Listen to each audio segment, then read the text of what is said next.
ሰላም የኔ ሞያ ቤተሰቦች እንዴት ናችሁ? እንዴት ከርማችኋል? እኔ በጣም ደህና ነኝ። እግዚአብሔር የተመሰገነ ይሁን። ቲጂ ነኝ። ዛሬ በሌላ ቪዲዮ ወደ እናንተ መጥቻለሁኝ።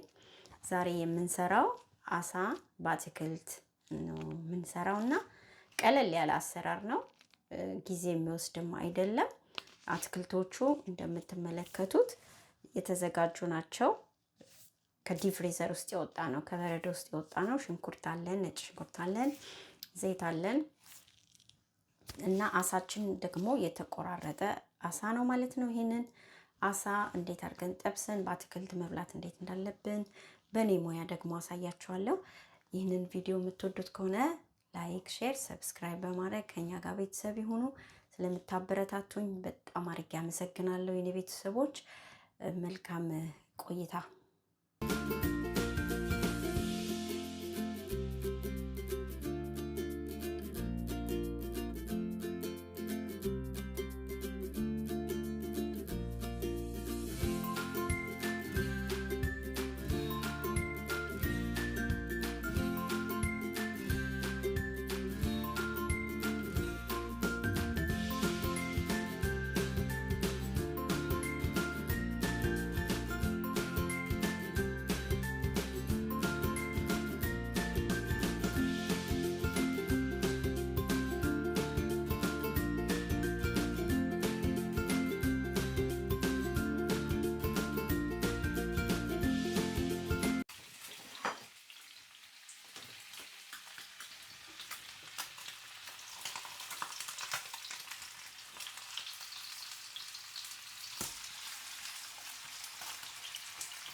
ጨው ትንሽ እናሳንስበታለን።